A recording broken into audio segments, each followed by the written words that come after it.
Thank you, Mr. Chair. Witnesses, Mr. Chair, and committee and witnesses, I would appreciate it when you come forward, just as we have to do when we look at the budget.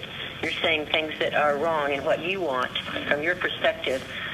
Would you please also say what you suggest that where we get the money?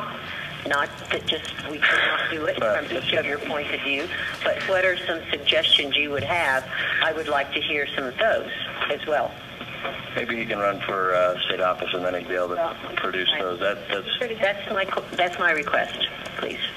Respond as best you can. I'd like to respond. You know, that's a tremendous question, because when you sit there and all of a sudden you're, in my case, $100,000 to $400,000 short a month or $500,000, you just kind of sit there and wonder who's on first.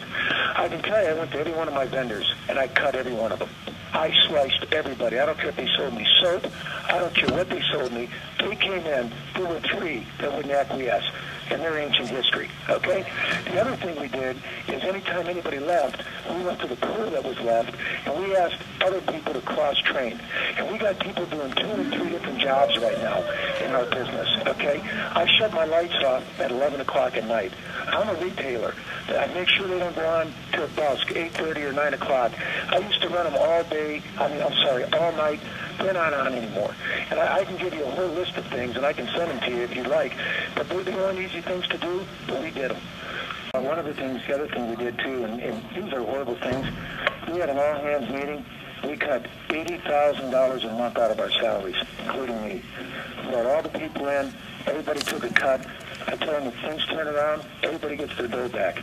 And that's the way it should be. We suspended the 401k. We got to live within our budget, and so does the state.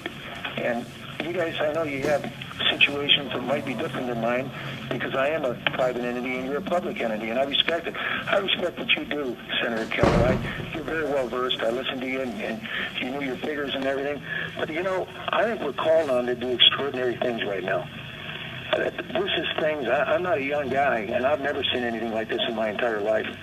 And maybe we just think out of the box and do things that are extraordinary. Maybe we go to all of our state employees and say, you know, guys, everybody works for a little less for a while. And maybe not days off, but we just work for a little less. You all have to figure that out.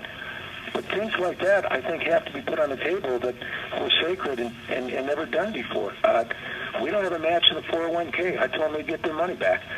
My guys don't wear uniforms anymore. They wear a T-shirt that says Medved on it. We saved almost $18,000 in that.